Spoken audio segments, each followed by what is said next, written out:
Nietzsche on overcoming hardship and becoming stronger. Hello, and welcome back to Carefree Sloth. Today, we're going to talk about a philosopher who was often misunderstood, sometimes feared, and almost never described as gentle, but who might actually have God. One of the most powerful messages about overcoming hardship and becoming stronger. His name is Friedrich Nietzsche.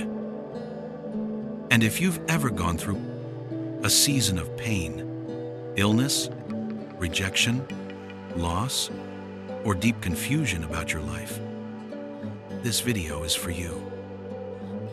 So, get comfortable.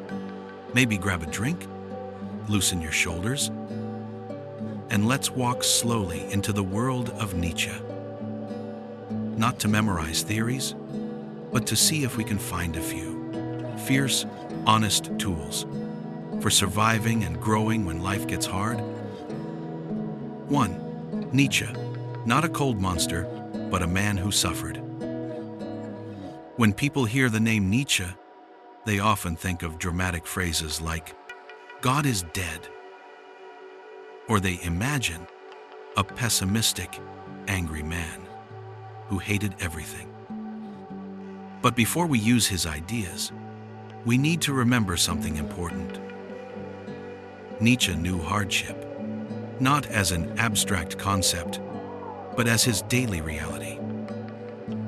He suffered from severe migraines, eye problems, stomach pain, and long periods of exhaustion. He had a broken friendship with the composer Wagner, a difficult love life, and a career that never really went the way he hoped.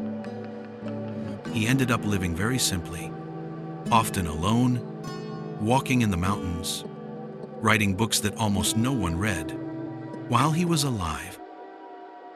So when Nietzsche talks about suffering, he's not speaking from a comfortable armchair with a glass of wine in his hand. He's speaking as someone who had to ask himself over and over, is there any way to live a meaningful, powerful life inside all this pain? That's the Nietzsche we're talking with today.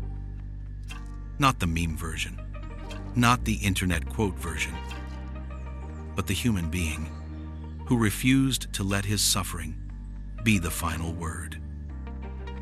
2. From why me to what for, the first shift. Let's start with a question you might recognize. When something painful happens, you're rejected, you get sick, a relationship ends, you lose your job. What is the first thought that appears? For many of us, it's, why is this happening to me? What did I do to deserve this? Is life against me? Nietzsche's entire philosophy pushes us to make a small but radical shift. From why me to what for? He believed that life is not fair, and he doesn't try to comfort us with the idea that everything is secretly nice. Instead, he says something like, yes, life can be cruel, chaotic, and painful. The question is not, how do I avoid all suffering? The question is, what am I going to do with it? That doesn't mean you have to like the pain, but it means you can ask, what can this experience teach me? What can I create from it? What part of me is being challenged to grow? Nietzsche is not interested in making life look prettier than it is. He's interested in whether you can become stronger, deeper, more honest, more alive through what you go through. Not by denying the darkness, but by absorbing it and transforming it. 3.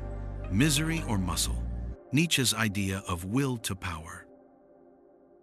One of Nietzsche's most famous ideas is something called the will to power. This sounds scary, like he wants everyone to dominate others and become dictators. That's how some people twist it. But for our purposes here, we can understand it in a much more human way. The will to power is basically the inner drive to grow, to expand, to overcome limitations, to turn weakness into strength. Think of a plant pushing up through the soil toward the sun. It doesn't give a speech. It doesn't complain. It simply pushes. In us, that same push shows up as the desire to recover after a failure, the urge to stand up again after heartbreak, the stubborn decision to keep going.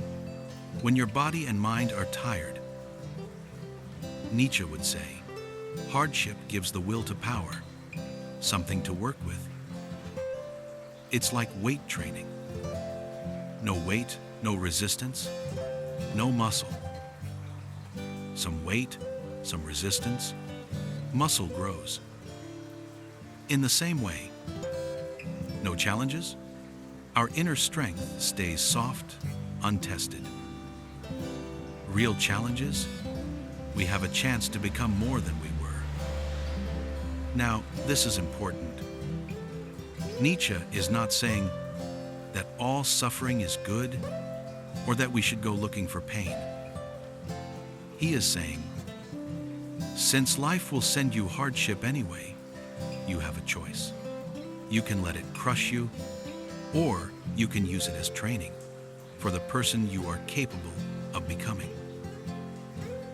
Misery or muscle. Same weight, different use. 4. Amor fati, loving your fate, or at least working with it. One of Nietzsche's most beautiful ideas has a Latin name, amor fati. It means love of fate. Now, this does not mean you have to pretend to enjoy every painful thing that has ever happened to you. It doesn't mean saying, oh great, I lost my job, I love this. Instead, it's more like this. I will not waste my life wishing for a different past. I will meet what has happened with as much strength and creativity as I can. I will not only accept my fate, I will use it. Let's take an example. Imagine you were rejected from a job you really wanted. You feel ashamed. You doubt yourself. You start to think, maybe I'm not good enough for anything.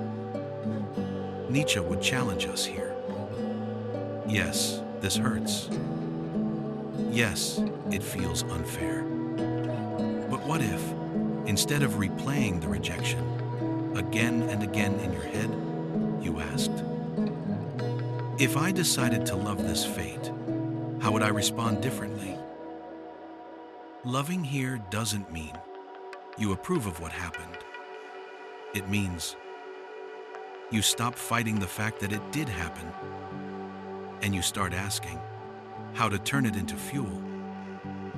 Maybe loving this fate looks like improving your skills, starting a project of your own, applying somewhere that fits you better, or learning to separate your worth from any one company's opinion.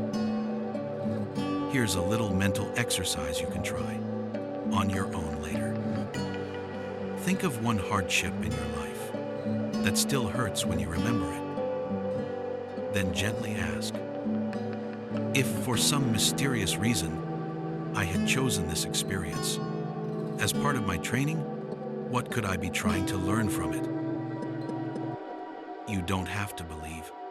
You literally chose it. The point is to shift from feeling only like a victim of your fate to seeing yourself as an active creator working with it. That is amor fati, not a sugarcoating, but a fierce, creative acceptance. 5. The eternal recurrence, a radical thought experiment. Nietzsche also gives us one of the most intense thought experiments in all of philosophy. He asks us to imagine that a demon comes to you one night and says, "This life you are living now, every pain, every joy, every tiny detail, you will have to live it again and again in exactly the same way, forever." Now, you don't have to believe. This will literally happen. Nietzsche probably didn't either. The point is, how does that idea hit you? If you imagine living your life exactly as it is, on loop, for eternity, does your heart fall and say, "Please no"? Or does some part of you whisper, "Maybe I could make my life worth saying yes to"? Nietzsche uses this thought experiment to wake us up. He's asking, are you living a life you could, in good conscience, live again? If not, what needs to change? Again, this doesn't mean you have to enjoy every pain, but it pushes us to consider, are we living honestly? Are we following what we deeply value, or just sleepwalking through habits and fear? Are we using our hardships to grow, or to justify staying small? You can use this idea gently. You don't need to imagine your entire life repeating forever. Just take one small decision. If I had to replay this day over and over, is this how I would treat myself? Is this how I would speak to others? If the answer is no, that's not a reason for shame. It's an invitation to adjust your course. 6. Beyond resentment, not letting pain turn you bitter. Nietzsche talks a lot about something he calls resentment, or ressentiment in French. It's not just normal anger. It's a deep, sour feeling that grows when we say, "I was hurt, so I will spend my life blaming, hating, and secretly hoping others suffer too." Resentment is what happens when pain stays in us without being transformed. We may smile on the outside, but inside we are quietly thinking, "They ruined my life. The world owes me. Because I suffered, I am now allowed to be cruel or cynical or numb." Nietzsche saw this as one of the most dangerous poisons of the spirit. Not because the pain isn't real, it absolutely is, but because resentment keeps us stuck in that pain forever. Instead of rising above it, we keep worshiping it. So what's the alternative? Nietzsche invites us to turn resentment into creation. Someone rejected you? Can you build a life that no longer depends on their approval? You grew up in a harsh environment? Can you create a kinder space for yourself and others now? You've been underestimated? Can you let your actions, not your bitterness, be your answer? This doesn't mean we ignore injustice or never confront it. It simply means we refuse to let our identity be built entirely on the sentence, "I was wronged." We acknowledge the wound, we feel it, we grieve it. But then, as Nietzsche might say, we go beyond it. We use that energy to shape something new. A project, a habit, a relationship, a way of being that would not have existed without that pain. That is a very different kind of strength. 7. Become who you are. Hardship as a mirror. One of Nietzsche's most famous lines is very simple. Become who you are. On the surface, that sounds strange. Aren't we already who we are? But Nietzsche's point is this. Most of us live far below our real depth. We are busy being who our parents wanted, who our culture rewards, who our fear allows. Not necessarily who we are capable of being. Hardship, for Nietzsche, is a kind of mirror.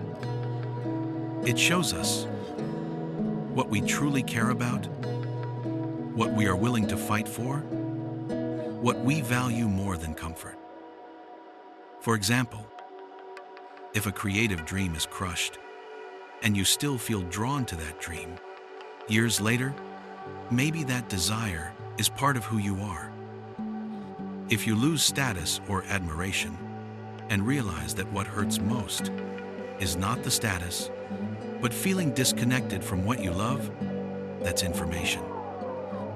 Nietzsche would ask, can you use your hardships to see yourself more clearly, instead of only seeing your scars? He doesn't want us to become copies of him or copies of anyone. He wants each of us to become a unique shape carved by time, effort, and struggle. Not smooth, not perfect, but real. You might ask yourself, in the hardest moments of my life, what part of me refused to die? What desire, value, or vision keeps returning, even when things go wrong? That might be a clue to the who you are meant to become. 8.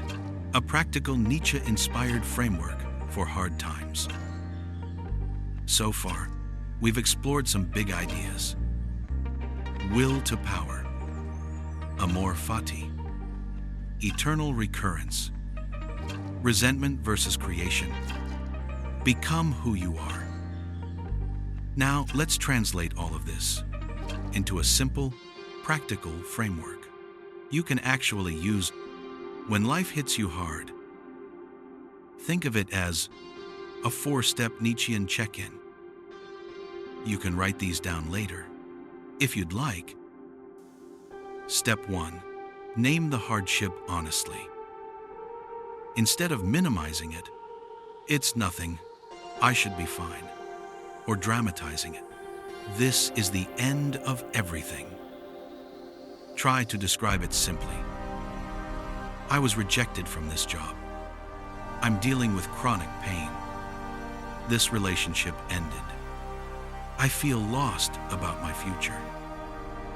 Put it into words, without decoration. This is Nietzsche's honesty. No pretending, no fake positivity, no denial. Step 2. Drop the only a victim story. Next, notice the extra story your mind attaches. For example, because this happened, I will never succeed. Because they hurt me, my life is ruined. Because I'm suffering, the world is against me. Nietzsche would say, yes, you may have been wronged. Life may be unfair. But if you only see yourself as a victim, you lock yourself into a small role. So ask, in addition to being hurt, who else can I be in this story? Can you be a learner, a creator, a fighter, a healer, a builder? You're not erasing the pain. You're expanding your identity beyond it. Step 3. Ask, what can this become? Now bring in amor fati and the will to power. Ask, if this hardship is raw material for my growth, What can I shape from it? Examples: rejection, better skills, clearer direction, new path. Illness, deeper empathy, wiser use of energy, new priorities. Betrayal, better boundaries, clearer values, more self-respect. Failure, new strategy, more humility, stronger resilience. Again, you don't have to say, "I'm glad this happened." You're simply refusing to let it be wasted. Step 4. Choose one concrete act of self-overcoming. Nietzsche often talks about self-overcoming. Not beating yourself up, but growing beyond who you were yesterday. So ask, what is one small action I can take today that expresses strength instead of despair? It might be sending one brave email, going for a short walk when you want to stay in bed, apologizing where you were wrong, doing 20 minutes of focused work on a meaningful project, saying no to something that drains you, even if it scares you. Small actions, done repeatedly, change who you are. That is self-overcoming. And that is where Nietzsche's philosophy stops being just words on a page and becomes part of your character. 9. A gentle reminder. Nietzsche is fierce. You don't have to be. Before we close, I want to say something important. Nietzsche's writing style can be sharp, intense, sometimes even harsh. He uses strong language to wake people up. But you don't have to be harsh with yourself to use his ideas. You can take the core of his message. Don't lie about life. Don't waste your suffering. Don't drown in resentment. Create meaning. Become who you are. And apply it with kindness and patience. Think of Nietzsche as a very intense personal trainer. You don't have to copy his tone, but you can use his exercises. And remember, becoming stronger doesn't mean your pain doesn't matter. It means your pain doesn't get to be the whole story. Closing, an invitation to walk through hardship differently. If you're still here with me, thank you. This channel, Carefree Sloth, is here to walk that path with you. Slowly, gently, but honestly. I'd love for you to subscribe to the channel and share in the comments. Thank you for spending this time with me. Until next time, may your struggles become your teachers, may your heart stay open, and may you grow steadily into who you truly are.